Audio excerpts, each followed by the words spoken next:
जवाहरलाल नेहरू ने बहुत कुछ दिया देश को, जो कि आज तक बीजेपी या मोदी सरकार ने कभी नहीं दिया। ये जो उत्साह है, जो आशा है, जो जज्बा है, जो जोश है, वो राहुल गांधी के लिए है। और वो चाहते हैं कि युवा चाहते हैं कि राहुल गांधी उनकी बात सुने, क्योंकि वही उनकी ना केवल पेपर लीक, नौकरियों का बहुत बड़ा संकट है, बेरोजगारी का बहुत बड़ा संकट है, ये उसका जवाब है। ये छात्र पेपर लीक के लिए है, क्योंकि प्रदेश में इतनी ज्यादा पेपर लीक हो रही है, उस व्यवस्था को लेकर आवाज उठाया जा रहा है कि किसी पार्टी विशेष का जो वर्तमान मौजूदा सरकार है छात्रों के विषय में सोचे और उनकी बातों को सुने, उन पर लाठियों की जगह फूल बरसाने का कार्य करे। जैसे कि इस समय सावन चल रहा है, कांवड़ियों पर फूल बरसाया जा रहा है और छात्रों पर देख लीजिए पूरे स्टूडेंट हैं, पूरे चारों तरफ इलाहाबाद के स्टूडेंट भरे हैं। आज यहाँ से हम कहना चाहते हैं कि पूरी तरीके से जितनी भी विधानसभा की सीट है, बीजेपी एक सीट नहीं निकाल पाएगी पूरे प्रयागराज से। 8 साल में शिक्षक की वैकेंसी नहीं है। 5 साल से हम जो है UP TET super TET qualify करके बैठे हैं, लेकिन कोई वैकेंसी नहीं है। आत्महत्या कर लूँ, फांसी लगा लूँ, मेरी माँ बाप को कौन देखेगा बताइए। उत्तराखंड भी उत्तर भारत है, कोटा भी उत्तर भारत है, उत्तर प्रदेश भी उत्तर भारत है। मेरा ऐसा मानना है कि प्रयागराज आज इतिहास रचेगा। प्रयागराज में जिस तरह की छात्रों की गूंज आपको सुनाई दे रही है, जो उत्साह है, जो आशा है, जो जज्बा है, जो जोश है, वो राहुल गांधी के लिए है। और वो चाहते हैं कि युवा चाहते हैं कि राहुल गांधी उनकी बात सुने, क्योंकि वही उनकी एकमात्र उम्मीद है, एकमात्र आशा है।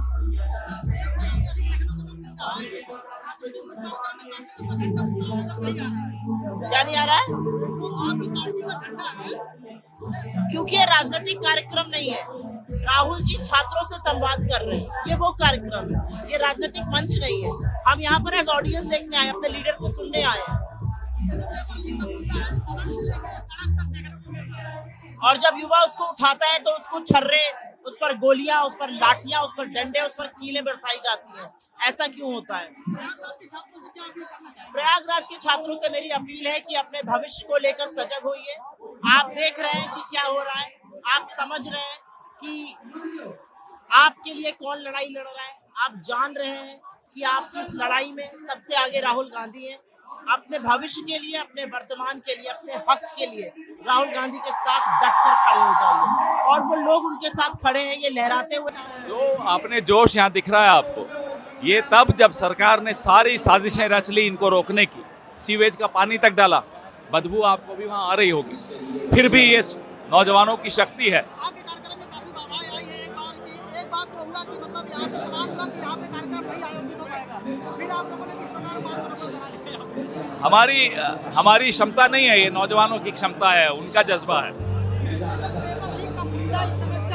ना केवल पेपर लीक, नौकरियों का बहुत बड़ा संकट है, बेरोजगारी का बहुत बड़ा संकट है, ये उसका जवाब है।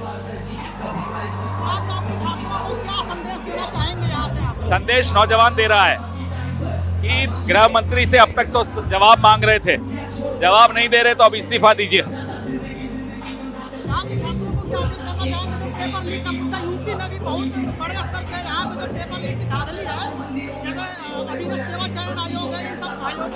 बात एक पेपर की नहीं है, सब जगह आप देख रहे हो पेपर लीक भी हो रहे हैं, नौकरियां मिल नहीं रही, लगातार भ्रष्टाचार के सारे सबूत सामने आ रहे हैं, तो अब तो इस्तीफा एक और देना ही पड़ेगा।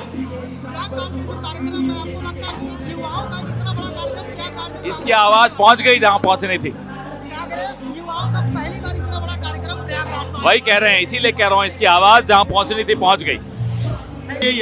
ये अभी हमारा इसके पीछे कोई राजनीतिक एजेंडा नहीं है।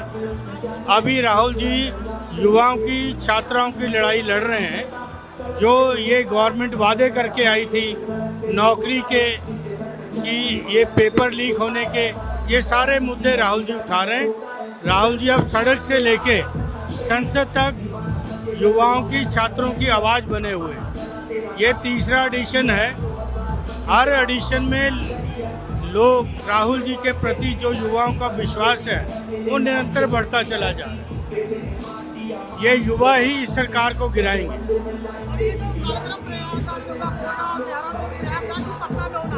है? ये जो कार्यक्रम है छात्रों की गूंज, इसके बाद संसद पटना दोनों से क्या ये उत्तर भारत की एक तरह की बात है, इसमें कांग्रेस अपनी नहीं, जहाँ जहाँ छात्रों के साथ अन्याय होगा राहुल जी वहाँ जाके उनकी लड़ाई लड़ेंगे। संसद में जिस तरह का माहौल चल रहा है सत्ता पक्ष और विपक्ष को लेके, हाँ? संसद में जो तकरार चल रही है उसको लेके आप क्या कहना चाहेंगे? नहीं, मैं क्वेश्चन नहीं समझा।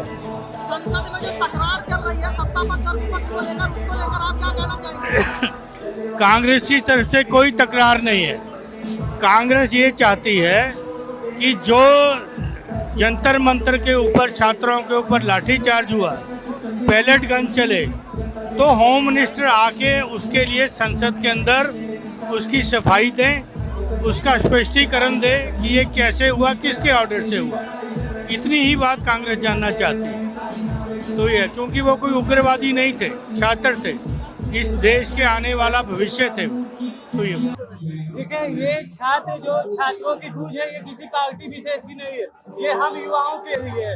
ये छात्र पेपर लीक के लिए है, क्योंकि प्रदेश में इतनी ज्यादा पेपर लीक हो रही है, उस व्यवस्था को लेकर आवाज उठाया जा रहा है। ये किसी पार्टी विशेष का नहीं है। अभी आपने कल देखा होगा सीबीआई ने नीट एग्जाम पेपर का जांच किया है, पता चला है कि उसमें 3 विशेषज्ञ एनटीए के ही थे। तो इसका मतलब एनटीए के पहले पूरी तरह से बैन कर देना चाहिए। एनटीए के जो 3 उसके अधिकारी थे, उन्होंने उसमें दोषी पाए गए हैं, 3 के तीनों दोषी पाए गए हैं। वो कहते हैं ना, एक मछली पूरे तालाब को गंदा कर देती है, तो सिर्फ धर्मेंद्र प्रधान के इस्तीफे से कुछ नहीं होगा। एनटीए को बैन करके नए सिरे से एनटीए का गठन किया जाए, उसमें उच्च पढ़े लिखे अधिकारियों विशेषज्ञों को रखा जाए। अभी आपके बीच में एक भाई ने जूनियर असिस्टेंट का पेपर दिया था, उसमें एआई से सवाल किया गया था, उसमें बहुत सारी त्रुटियां थी। अगर आपको एआई से ही पेपर बनाना है तो विशेषज्ञों को हटा दीजिए, क्योंकि एआई के द्वारा जो ट्रांसलेट किया जाता है इंग्लिश का हिंदी में, वो हिंदी मीडियम के लड़कों को बहुत ही ज्यादा कठिनाई होती है। इसलिए सरकार से गुजारिश है कि अच्छे से विशेषज्ञों के द्वारा पेपर बनाया जाए। और ये अभी एसएससी जीडी का पेपर लीक हुआ है, आप देखे होंगे, और ऐसे तमाम से पेपर लीक हुए हैं। और हम चाहते हैं कि राहुल गांधी जी इस मुद्दे को संसद में उठाएं, हम युवाओं का आवाज बने, जिससे हमको एक नई शिक्षा, क्योंकि हम पढ़ेंगे लिखेंगे नहीं तो मेरा भविष्य अंधकार में चला जाएगा। इसलिए हम चाहते हैं कि राहुल गांधी जी हम युवाओं का आवाज संसद में उठाएं, बेहतर एजुकेशन लाए। सरकार किसी की भी हो, बीएसपी की हो, कांग्रेस की हो, बीजेपी की हो, लेकिन एजुकेशन सिस्टम अच्छा होना चाहिए। एजुकेशन अच्छा होगा, हेल्थ अच्छा होगा, किसान मजबूत होगा, मजदूर मजबूत होगा, तब ये देश तरक्की करेगा। इस देश में क्या आपको लगता है बिना पॉलिटिकल सिस्टम में चेंज के चीजें भाजपा से लागू? नहीं, इस पूरे सिस्टम को चेंज करना होगा, नए सिरे से करना होगा। इसमें एक ही पार्टी को ही दोषी ठहराया नहीं जाता, इसमें तमाम राज्यों के पार्टियों को दोषी पाएंगे आप। इसलिए मेरा उम्मीद है कि एक नई एजुकेशन लाई जाए और नए सिरे से हर एक राज्य उसको अपनाए और पेपर सही तरीके से कराए, ताकि किसी के लड़कों की भविष्य खराब ना हो। आप देखते होंगे पेपर लीक की वजह से नीट में 22 लड़कियों ने आत्महत्या कर दी। अब उसमें ये पाया गया है कि नीट के जो एजुकेशन मिनिस्टर थे धर्मेंद्र प्रधान, उन्होंने इस्तीफा तो दे दिया, लेकिन उस 22 परिवारों का क्या होगा? उनको उचित मुआवजा मिला? नहीं मिला। उनके परिवारों को नौकरी मिला? नहीं मिला। इसलिए हम चाहते हैं एक अच्छा एजुकेशन मिले सरकार देश में, बच्चों का भविष्य बेहतर हो। बस यही एक उम्मीद है। हम चाहते हैं कि राहुल गांधी जी हम सबका आवाज उठाएं। राहुल गांधी को हम यहाँ पर लिख के ले आए हैं, एप्लीकेशन उनको देंगे हम। जो आज का मामला है पेपर लीक मामला है, वैकेंसी नहीं है। उसके बाद अग्निवीर का मामला है, हम उस सब मामले को, छात्रों का एक संगठन आया, हम राहुल गांधी जी को ज्ञापन देंगे, क्योंकि जो नेता राहुल गांधी जी कर रहे हैं जमीनी स्तर पर उतरकर, ऐसा कोई नेता नहीं करेगा। हम छात्र बिना किसी स्वार्थ के यहाँ पर राहुल गांधी जी से मिलने आए हैं अपनी पढ़ाई छोड़कर। मैं बस इतना ही कहना चाहूंगा कि राहुल गांधी की इस बार आंधी आएगी।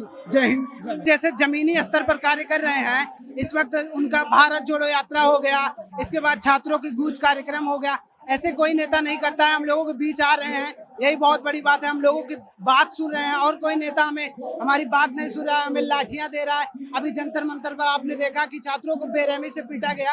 ये बहुत ही भयानक मुद्दा है कि हम छात्रों का आक्रोश बढ़ गया है। जो वर्तमान सरकार है, मौजूदा सरकार है, इससे छात्र बहुत परेशान हो चुके हैं। सरकार कितनी भी सफाई ले ले धर्म के नाम पर या कुछ भी कर ले, लेकिन जब तक छात्रों को आगे नहीं बढ़ाएगी, देश आगे नहीं बढ़ेगा। मैं यही कहना चाहूंगा कि अभी भी समय है, जो वर्तमान मौजूदा सरकार है, छात्रों के विषय में सोचे और उनकी बातों को सुने। उन पर लाठियों की जगह फूल बरसाने का कार्य करे। जैसे कि इस समय सावन चल रहा है, कांवड़ियों पर फूल बरसाया जा रहा है और छात्रों पर लाठी। सरकार का यही मेन मुद्दा है कि हम छात्रों को अपने मुद्दे से, एजुकेशन से भटकाया जाए। मैं बस यही कहना चाहूंगा कि सरकार अपने हम बताना चाहते हैं, ये जो पूरी कार्यक्रम है न किसी पार्टी का है, न यहाँ तक ये कांग्रेस पार्टी का भी कार्यक्रम नहीं है। ये पूरा जो कार्यक्रम है छात्रों का कार्यक्रम है। एक भी देख लीजिए, पूरे स्टूडेंट हैं, पूरे चारों तरफ इलाहाबाद के स्टूडेंट भरे हैं। आज यहाँ से हम कहना चाहते हैं कि पूरी तरीके से जितनी भी विधानसभा सीट है, बीजेपी एक सीट नहीं निकाल पाएगी पूरे प्रयागराज से।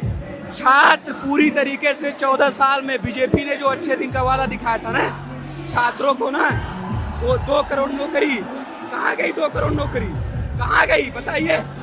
एक भी नौकरी का आप हिसाब दे दीजिए तो हम माने आप 2 करोड़ नौकरी दिए।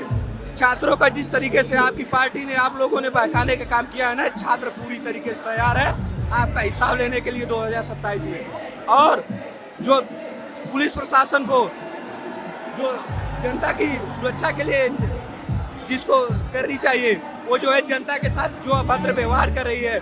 जो भी बेरोजगार युवा अपना कोई रोजगार खोलना चाहते हैं तो उनके साथ बदसलूकी की जाती है। पुलिस प्रशासन एक प्रकार से हफ्ता वसूलने का काम करती है। ये हम उत्तर प्रदेश सरकार से कहना चाहते हैं, अपने प्रशासन को सुधार लीजिए। लॉ एंड ऑर्डर मेंटेन करने का काम है, हमारे टैक्स से उनका वेतन मिलता है, न कि हमसे हफ्ता लें। हम अपना बिजनेस स्टार्ट किए थे, पुलिस प्रशासन ने हमारा बिजनेस जो है बंद कराया है। पुलिस प्रशासन 8 साल से शिक्षक की वैकेंसी नहीं आ रही है। सी-टेट, यूपी-टेट क्वालिफाई है, आज 5 साल से वेट कर रहे हैं, लेकिन वैकेंसी नहीं है। क्या करें बताइए? आत्महत्या लगा ले, फांसी लगा ले। अरे यार, अच्छे दिन का वादा दिखाए थे, कम से कम मेरा गरीबी दिन लौटा दो, उसमें हम खुशी थे। अपना पेट भरने के लिए कमाई नहीं कर पा रहे हैं। पेट भरने के लिए 90% जनता यही हाल है। देश की स्थिति बहुत गड़बड़ हो चुकी है, बहुत पद से ज़्यादा बेहतर। इतनी स्थिति गड़बड़ हो चुकी है कि इसको भरपाई करने के लिए कांग्रेस को कम से कम 5 साल कंटिन्यू काम करना पड़ेगा, जमीन पे उतर कर। ये स्थिति हो गई है। जहाँ भी जिस कार्यालय में, जब हम अपने पिताजी का डेथ सर्टिफिकेट बनवाने गए थे, वहाँ पे भी हमसे घूस मांगा गया तहसील में। बताइए, मरे हुए इंसान को भी ये सब नहीं छोड़ते हैं। पूरा करप्शन का सिस्टम बना दिया है। किस प्रकार से सरकार चला रही है हमको पता नहीं है। आज मेरा पूरा ही दिल लौटा दो यार। मेरी माँ अकेले 5 परिवार को खिलाती थी, आज हम 2 भाई हैं, लेकिन पूरा परिवार नहीं चला पा रहे हैं। 2014 से पहले मेरी माँ पूरी परिवार को चला देती थी। 3 बहन, 2 भाई, 1 पिता। मेरे पिताजी थोड़े मेंटली रूप से डिस्टर्ब थे, लेकिन आज हम 2 भाई अपनी माता को जो दवा का इलाज नहीं करा पा रहे हैं। यार, अच्छे दिन का वादा दिखाए थे, कम से कम मेरा पूरा ही दिल लौटा दो यार, वही सही था यार। सरकार का कहना है कि जीडीपी बढ़ रही है, हम $5 ट्रिलियन की। अरे जीडीपी बढ़ा के क्या करेंगे आप? 90% जनता यहाँ जो है खाना खा नहीं पा रही है। एक दिन का खा रही तो अगले दिन का सोच रही हो कैसे व्यवस्था करेगी। 80% जनता राशन में पल रही है। एक हिस्सा भी जमीन नहीं है, राशन पे जीवन चलता है, वो भी 20 दिन के अंदर खत्म हो जाता है। और यहाँ की अगर आप कहीं जो है कि बैरिकेडिंग के कहीं बाहर रोड पे आप ठेला वोला कुछ लगा लेते हो, पुलिस आती है, हटा देती है, बोलती है हाँ इलीगल है। वही जो पैसा देते हैं उनका चलता है, जो पैसा नहीं देते उनका नहीं चलता है। पुलिस प्रशासन का एक कर्तव्य है कि वो जो है कि जो बेसहाय है, लाचार है, उनकी मदद करे और उनका सपोर्ट करे, उनको आगे बढ़ाए, न कि सरकार का जो है कि काम करना, जो है कि जो लाचार, जो मजबूर है, उनके साथ खड़ा होने का काम। इसलिए पुलिस प्रशासन को नियुक्त किया है, न कि सरकार का जो पार्टी के एक कार्यकर्ता के रूप में कार्य करने के लिए नियुक्त किया गया। आप हम लोगों के टैक्स के पैसे से वेतन लेते हैं, न कि आपको सरकार वेतन देती है। जनता टैक्स देती है तो जनता के लिए आप काम करिए, न कि नमक हरामी करिए। विरोध प्रदर्शनों पे सरकार मुकदमे लिखती है, वहीं सरकार दूसरी तरफ धर्म यात्रा कांवड़ियों के लिए फूल बरसाती है। इस सिस्टम को किस तरह देखते हैं? क्या छात्रों का मुद्दा जो है राजनीति में प्रभावित?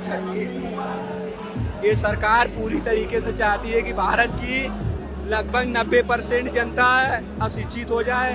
हम जहां बोले हमारे पार्टी का झंडा धोने के लिए तैयार रहे, हम जहां कहे वोट देने के लिए तैयार रहे, 1500 में बिक जाए और हम जिस तरीके से कहे उस तरीके से चले। इसी उद्देश्य से उत्तर प्रदेश में लगभग 90,000 स्कूलों को बंद कराया गया। हम भी प्राइमरी स्कूल से पढ़े हैं यार, प्राइमरी स्कूल से पढ़े हैं। जिस समय हम पढ़ते थे 500 600 बच्चे रहते थे प्राइमरी स्कूल में। आज तुमने एक कंडीशन बना दिया है कि 30-40 बच्चे भी नहीं है प्राइमरी स्कूल में। कहाँ ले जाना चाहते हो यार? हमको विकसित भारत का सपना दिखा के और अपनी जो ट्रोल आर्मी लगा के विकसित भारत का सपना दिखा के हमको गरीबी में ठेलने का काम किया है आप लोगों ने। पूरी तरीके से बीजेपी जो बोलती है उसका उल्टा करती है। उनके कथनी और करनी में अंतर है। वो जो कहती है वही नहीं करती है, जो नहीं कहती वही करती है। बोलती थी कि किसानों की आय दुगनी हुई, नहीं हुई। छात्रों को हर साल 2 करोड़ नौकरियां दिया जाएगा। आप बता दीजिए किसी भी साल 1 करोड़ आपने नौकरी दिया हो? कहाँ दिए? 8 साल में शिक्षक की वैकेंसी नहीं है। 5 साल से हम जो है UP TET super TET qualify करके बैठे हैं, लेकिन कोई वैकेंसी नहीं है। आत्महत्या कर लूँ, फांसी लगा लूँ, मेरी माँ बाप कौन देखेगा बताइए? थोड़ा सा कम लिखा है, सिंहासन हिलेगा नहीं, सिंहासन बदलेगा। क्योंकि बच्चों के पास यहाँ रोजगार के बजाय सर्वाइवल की समस्या आ गई है। लोग बच्चे क्या कैसे जिएंगे, इनको इस बात का संकट है। रोजगार तो एक बड़ी बात हो गई, लेकिन यहाँ बच्चों को जीवन यापन की समस्या सरकार ने क्रिएट कर दी। यदि भर्तियों का मामला किया देखा जाए तो सरकार हर जगह आउटसोर्सिंग पे बहुत अधिक जोर दे रही है। न केवल इस पे जोर दिया जा रहा है, बल्कि एक अलग से कमीशन खड़ा करने का प्रयास किया जा रहा है। यदि आप डिग्निटी फुल जॉब नहीं देना चाहते हैं तो फिर चाहते क्या है? क्या 10-15-20 हजार में मजदूर बनाना चाह रहे हैं? यदि 15-20 हजार में यदि आप आउटसोर्सिंग कर रहे हैं, 5 साल बाद आप उनको बाहर कर देंगे तो कैसे जिएगा आदमी? जब उसके पास बच्चे हो जाएंगे, बीबी हो जाएगी, क्या वो जी पाएगा 15 से 20 हजार में? संभव ही नहीं। चुनावी राजनीति में जब सरकार बनने की प्रक्रिया होती है, क्या उसमें छात्रों ये बिल्कुल हाँ, चुनावी राजनीति में छात्र का मुद्दा अभी तक नहीं था, अब ये चरम पे पहुंचा है। अभी तक क्या है कि छात्र और अन्य लोग इनके मीडिया के बहकावे में थे, लेकिन अब सबका दिमाग खुल गया है। यदि आज से 5 साल पहले की बात देखा जाए तो काफी हद तक हमारे दोस्त जो थे वो बीजेपी की बात कह रहे थे। अब उस पर 80% जो युवा बच्चे हैं जो तैयारी कर रहे हैं, इवन गांव में रहते हैं, वो सब बहुत भद्दी गालियां देते हैं। वो छोड़िए, मतलब कोई भी पक्ष यदि आप बीजेपी का पक्ष में नाम ले लीजिए तो आप आधा घंटे 1 घंटे मतलब आलोचना सुनेंगे, कम से कम आलोचना। गालियां सुने तो डिफरेंट थिंग है। आपको क्या लगता है जो आने वाली जेनजी है या जेन अल्फा है, उसके धर्मेंद्र प्रधान के इस्तीफे के बाद एक देश में जो सिस्टम बना, लगातार विरोध हो रही है? नहीं, जो जंतर मंतर में विरोध हुआ उसका एक बहुत बड़ा फायदा ये हुआ कि लोगों के अंदर से डर खत्म हो गया। उसमें 2-4 ऐसे वाकया हुए जैसे कि इनका लट चलाना है, एक सीमा के परे आप किसी को सप्रेस करेंगे, उसके बाद वो बाउंस बैक मारेगा। ये जंतर मंतर का आंदोलन ऐसा रहा कि आपके स्प्रिंग को प्रेशर करने का वो आखिरी सीमा थी, उसके बाद वो बाउंस बैक होगा और जनता स्वतंत्रता और स्वतंत्र अपने बोलने की आजादी को पुनः उपयोग करेगी। और अब उनको आप लट और तानाशाही से दबा नहीं पाएंगे। ये गलत फहमी सरकार को हटा देनी चाहिए। हाँ, नहीं, न केवल मुकदमे लिखे जा रहे हैं, समय समय पे विभिन्न आयोगों द्वारा इस बात की नोटिस निकाली जाती है कि आप यदि भर्ती परीक्षाओं के भ्रष्टाचार पे यदि कोई बात करेंगे तो फिर आपके खिलाफ FIR किया जाएगा। हाल ही में लेखपाल भर्ती की परीक्षा थी, उसमें आशुतोष पांडे नामक एक छात्र ने अधीनस्थ सेवा चयन आयोग के खिलाफ बोल दिया, उसके खिलाफ FIR कर दी है और उसके बाद उसको कई दिनों तक जेल में रखा गया, और सिर्फ इसलिए क्योंकि उसने आलोचना कर दी। आलोचना से, और जबकि होना क्या चाहिए था, यदि लेखपाल भर्ती में किसी सेंटर पे कहा गया था कि ये आपने देर तक उनको क्यों बैठाए रहा, क्या आप भ्रष्टाचार का मामला था, आप CCTV आपके पास है क्यों नहीं सार्वजनिक कर दिया, आखिर ये CCTV ट्रेजरी कॉपी आखिर किस लिए आप रख रहे हैं, सिर्फ दिखावे के लिए, क्यों नहीं इनको सार्वजनिक कर देते हैं। जब आप फाइनल रिजल्ट निकालें, OMR ट्रेजरी और जो भी आपके डॉक्यूमेंट है सार्वजनिक कर दीजिए ना। लोकतंत्र की बात करते हैं, लोकतंत्र में बोलने का अधिकार है, क्या आपको लगता नहीं कि सरकारें लोकतंत्र में डर का एक माहौल बना रही है? नहीं, जिन भी सरकारों के अंदर थोड़ा सा भी तानाशाही होती है, दुनिया का इतिहास रहा है, वो डिसेंट की आवाज को दबाती है और डिसेंट सुनना ही नहीं चाहती। जब आप विरोध करना चाहेंगे, उनके बातों उनको कारपड़ापी पे सवाल उठाएंगे तो कोई भी विरोध करना चाह रहा है।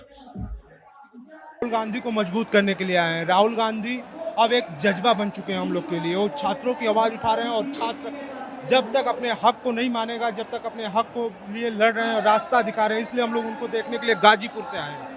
जो नीट पेपर जो पेपर लीक का मुद्दा है उसके लिए नहीं आए क्या आप लोग? क्यों नहीं, नीट पेपर हमारे लिए, मतलब मेरे भाइयों के लिए, जैसे मैं नीट का एग्ज़ाम नहीं देता हूँ, लेकिन हमारे भाई हैं, सिस्टर है, जो भी अगर हमारे भविष्य में बच्चे या हमारे परिवार का कोई भी सदस्य जो नीट का एग्ज़ाम देना चाहे, जैसे एक परिवार में अनेक लोग जुड़े हुए हैं गाजीपुर से। प्रयागराज में रहकर जी, तैयारी करते हैं? प्रयागराज में तैयारी नहीं करते हैं, मैं राहुल गांधी के लिए आया हूँ। गाजीपुर से चल के आओ। जी, राहुल गांधी के आप कहाँ से आए भैया? जी, मैं प्रयागराज का लोकल निवासी हूँ और मैं पेशे से एडवोकेट हूँ। हाँ जी, आप क्या पूछना चाहते हैं?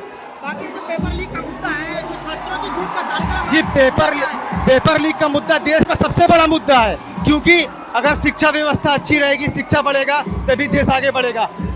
मेरे मानने में शिक्षा से बड़ा मुद्दा देश के लिए और कोई मुद्दा नहीं हो सकता।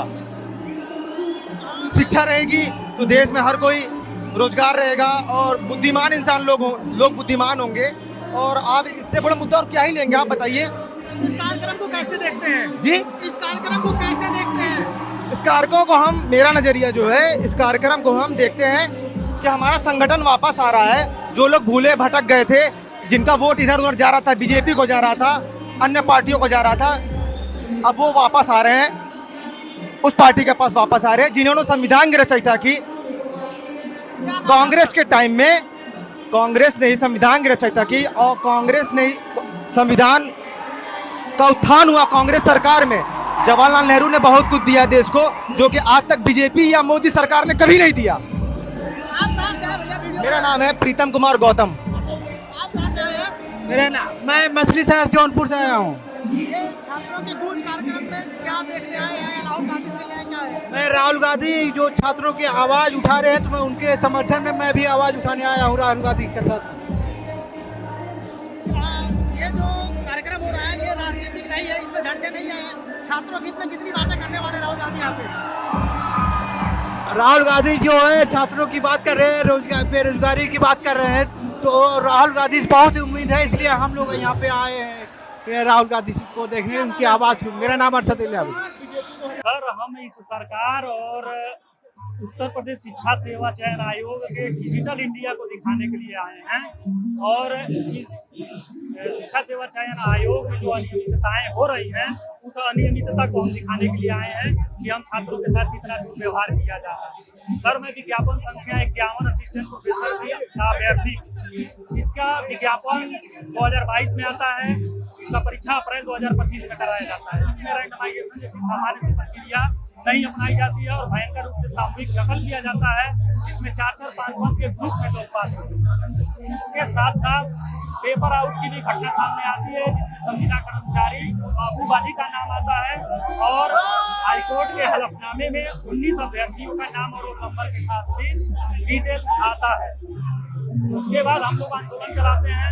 हमारे आंदोलन के बाद सरकार 1 साल बाद जागती है और उस परीक्षा को निरस्त करती है। उस परीक्षा को निरस्त करने के बाद आयोग अप्रैल 2026 में दोबारा परीक्षा कराता है और आयोग के द्वारा दोबारा परीक्षा कराने में हमें डिजिटल इंडिया का भयानक रूप देखने को मिलता है, जिसमें हिंदी माध्यम का छात्र अपने आप को ठगा हुआ महसूस कर रहा है। ये भूगोल विषय का पेपर है जिसमें हम एक पेज पर आपको हिंदी माध्यम के छात्रों के साथ कितना दुर्व्यवहार हुआ है उस चीज को हम दिखाना चाहेंगे। सर, इसमें मोरोप्लेथ मैपिंग एक शब्द है, इसका हिंदी रूपांतरण इन्होंने चोरोप्लेथ मानचित्र किया हुआ है। मोरोक्रोमेटिक मैप का हिंदी रूपांतरण इन्होंने चोरोक्रोमेटिक किया हुआ है। महाद्वीपी मग्नतट को महाद्वीपी अलमारी लिखा हुआ है। क्रस्टल मूवमेंट का हिंदी रूपांतरण क्रस्टल आंदोलन किया हुआ है। मतलब अब पृथ्वी की क्रस्ट भी आंदोलन कर रही है उत्तर प्रदेश में। स्टेप माइग्रेशन का हिंदी कदम स्थानांतरण लिखा हुआ है। और सर से बस यही उम्मीदें हैं कि एजुकेशन सिस्टम सही होना चाहिए। हम लोग उससे बहुत त्रस्त हैं, खासतौर से उत्तर प्रदेश में जिस प्रकार का सिस्टम बन गया है। उत्तर प्रदेश अधीनस्थ सेवा चयन आयोग पूरी तरह से मुर्दा हो गया। 2023 की वैकेंसी अभी तक क्लियर नहीं हुई, जिसमें सबसे बड़ी वैकेंसी थी जूनियर असिस्टेंट की 55 से 12। उसमें मैं खुद पीड़ित हूँ। टाइपिंग टेस्ट पास कर चुका हूँ, डॉक्यूमेंट वेरिफिकेशन हो चुका है, लेकिन अभी तक रिजल्ट नहीं आया। वैसे ही 2024 की दूसरी जूनियर असिस्टेंट की वैकेंसी थी 3284, उसमें भी सब कुछ हो गया, लेकिन अभी टाइपिंग का डेट येलो नहीं दिए। यूपीटीपीएससी जो कैलेंडर जारी करती है उस कैलेंडर पे खुद नहीं खरा उतर पाती है और कैलेंडर को ये आगे बढ़ा देती है। पहले टाइपिंग की डेट ये लोग बोले मई जून में होगा, अब दिसंबर में कह रहे हैं। कोई भरोसा नहीं कि ये लोग करवाएंगे भी कि नहीं। हम लोग की एज बढ़ती जा रही है। पेपर लीक का जो मुद्दा है वो छात्रों को किस तरह से प्रभावित कर रहा है, उसका उनके जीवन में क्या प्रभाव पड़ रहा है? पेपर लीक ही तो हम लोग के जीवन का सबसे बड़ी त्रासदी है, उससे बड़ी त्रासदी कुछ नहीं हो सकती। हम लोग अपने जीवन का सबसे बहुमूल्य समय दे रहे हैं कि हम लोग सरकारी नौकरी करेंगे, परिवार की स्थिति ठीक करेंगे, लेकिन जिस तरीके से पेपर लीक हो रहे हैं, आए दिन पेपर लीक हो रहा है। लेखपाल में भी जिस प्रकार की पेपर लीक हुआ, सरकार और आयोग मानने को तैयार नहीं है। हम लोग आए दिन आयोग पहुँच रहे हैं, आयोग मेरी बातों को टाल रहा है। मैं देखिए, हम लोग का यहाँ का जो उत्तर प्रदेश की चारों संस्थाएं हैं, शिक्षा चयन आयोग, हाँ, पुलिस प्रोन्नत बोर्ड, यूपी SSSC, तो इन सब लोगों की, हम लोग यूपी SSSC की ये लड़ाई हम लोग जो लगातार लड़ रहे हैं, वही मुद्दों के साथ हम लोग आगे आए हैं। अभी लगातार short listing, waiting list UP SSSC की कई वैकेंसीज हैं जिनका रिजल्ट नहीं आया है, नियुक्ति नहीं मिल रही है। ये तमाम लेखपाल का मुद्दा है, जो पेपर कई जगह सेंटर लेट से निकले हैं छात्र। उन सब मुद्दों को लेकर हम लोग लगातार लड़ रहे हैं। उसी सब को लेकर हम लोग आए हैं यहाँ पे अपनी बात रखने के लिए। ये हम लोगों का मुद्दा वही है और हम लोग प्रयास कर रहे हैं कि हमारे जो मुद्दे हैं वो राहुल गांधी तक पहुँचे ताकि हमारी आवाज़ उठ सके। क्या लगता नहीं आपको कि कांग्रेस की जो यहाँ की लोकल बॉडी है उससे पहले कनेक्ट करना चाहिए था यहाँ के नहीं, छात्रों से और उन मुद्दों को लेकर? देखिए, लोकल बॉडी जो है वो क्या कर रही है उससे नहीं, मतलब वो कनेक्ट किया गया है, लेकिन राहुल गांधी जी बता गया शायद मिलेंगे नहीं प्रतियोगी छात्रों से। अब देखिए क्या होता है, लेकिन हम लोग प्रयास करेंगे कि हमारी बात वहां तक पहुंचे। इलाहाबाद में राहुल गांधी आ रहे हैं, पूर्वांचल का एक बड़ा गढ़ है, यहाँ पे कांग्रेस की तरफ से जो कहा गया है कि 250 जिलों से लड़के छात्रों को बुलाया जा रहा है, तो आपको लगता नहीं था कि प्रतियोगी के छात्रों के मुद्दे को एक अहम मुद्दा देना चाहिए? जब कांग्रेस नारा दे रही है सिंहासन मिलेगा जॉब नहीं, तो हम ये देखिए, आप लोगों को भी पता है कि लगातार मैं लड़ रहा हूँ सरकार से, कई बार जेल जा चुका हूँ, तो ये मैं चाहता हूँ कि हम लोगों को मौका मिले कम से कम अपनी बात रखने का, इसीलिए हम लोग लगातार कर रहे हैं। किस तरह से देखते हैं राहुल गांधी के इस पूरे कार्यक्रम? मैं देखिए, इस बात की खुशी है कि कोई नेता है जो छात्रों की बात कर रहा है, तो ये अच्छी बात है कि हाँ, छात्रों की बात की जा रही है, छात्रों के लिए आवाज उठा रहे हैं। अब जरूरत है कि कोई प्रतियोगी छात्रों की आवाज उठाए कि पेपर आउट न हो, ये धांधली बंद हो, भ्रष्टाचार को रोका जाए, छात्रों के साथ न्याय हो, अन्याय न हो और लोकतंत्र जिंदा रहे। हम जैसे लोगों का आंदोलन करने में गला न दबाइए। कांग्रेस और राहुल गांधी को लेकर एक कहा जाता है कि ये नाम सीरियस पॉलिटिक्स करते हैं, मुद्दे को उठाते हैं लेकिन इसे अंजाम तक नहीं ले जाते। तो क्या आपको लगता है कि छात्रों के मुद्दे को कांग्रेस कोटा, देहरादून और इलाहाबाद में करने के बाद किसी प्लेटफॉर्म पे और वैलिडेट कर पाएगी? देखिए, छात्रों की बात जो करता है वो समझ लीजिए कि देश के युवाओं की बात कर रहा है, तो हमें लगता है कि कहीं न कहीं न्याय होगा। और राहुल गांधी जी, देखिए, मैं राजनीतिक टिप्पणी नहीं करूंगा कौन क्या कैसे है, लेकिन एक बेहतर इंसान है, वो अगर अच्छा काम करेंगे तो भविष्य में हो सकता है कि आगे बढ़े। सबका अपना मुद्दा है, लेकिन हमें केवल अपने मुद्दे से मतलब है, हमें किसी राजनीतिक टिप्पणी से हम बचना चाहेंगे, कोई लेना देना नहीं। हमारा मानना है कि हमें न्याय मिलना चाहिए प्रतियोगी छात्रों को। हमारा ये सिर्फ न हो कि छात्रों का है, बस छात्र ही सीमित तक रहे, हमारी आवाज भी पहुंचनी चाहिए। आखिरी सवाल मेरा ये है कि जब हम कहते हैं कि ये राजनीति का मुद्दा नहीं है, राजनीति से बाहर है, तो बिना क्या राजनीतिक सिस्टम में, इलेक्टोरल सिस्टम में आए हुए कोई बदलाव भारत जैसे देश में संभव है? नहीं, बिना राजनीति का कुछ भी संभव नहीं है। राजनीति जरूरी है, राजनीति में सही लोगों की जरूरत है। तो जब हम कहते हैं कि ये राजनीति से दूर रहना चाहिए, इसमें राजनीति हो रही है, हमारा आशय क्या होना चाहिए, हम क्या कहना चाहते हैं? नहीं, इसमें देखिए राजनीति कर रहे हैं नहीं, अगर कोई मुद्दा कोई राजनीतिक व्यक्ति नहीं उठाएगा, कोई बड़ा नेता नहीं उठाएगा, कौन सुनेगा? हम तो उठा रहे हैं ना, हमको तो जेल में बंद कर देते हैं 15 दिन 20 दिन, लेकिन कोई बड़ा नेता अगर उठाएगा तो उसको लोग सुनेंगे, सरकार पे एक दबाव बनेगी। राजनीति बेशक होनी चाहिए, शिक्षा, रोजगार, स्वास्थ्य, इन सब पे नहीं होगी तो किस पे होगी राजनीति? ये तो होना चाहिए ना, ये सब तो बेहतर चीजें हैं, इस पे तो बहुत जरूरी है राजनीति। अगर इस पे आवाज नहीं उठाएंगे, राजनीति वाले लोग चर्चा नहीं करेंगे तो किस पे बात करेंगे? धर्म और जाति पे कितनी लड़ाई लड़ेंगे आप? जंतर मंतर पे एक प्रदर्शन हुआ, उसके बाद देश में एक इकोसिस्टम बना, लगातार विरोध प्रदर्शन है। इस सब प्रदर्शनों में आपके ट्वीट पे मुकदमे लिख दिए जाते थे, तो क्या लगता है आपको कि थोड़ा सा जो प्रदर्शन का स्पेस है वो बना है? थोड़ा सा बना है, एक दबाव है सरकार पे कि अगर बहुत गला दबाने की प्रयास हम करेंगे तो लोग सड़क पे उतरेंगे, अपने अधिकारों के लिए लोग लड़ेंगे। तो थोड़ा सा नहीं, बहुत दबाव बना है और बना रहना चाहिए दबाव। और ये युवाओं की बात है, अगर युवाओं की कोई भी मुद्दा है तो उसको सरकार को सुननी चाहिए। नहीं सुनेगी तो कोई ना कोई तो आएगा जो सुनेगा ना।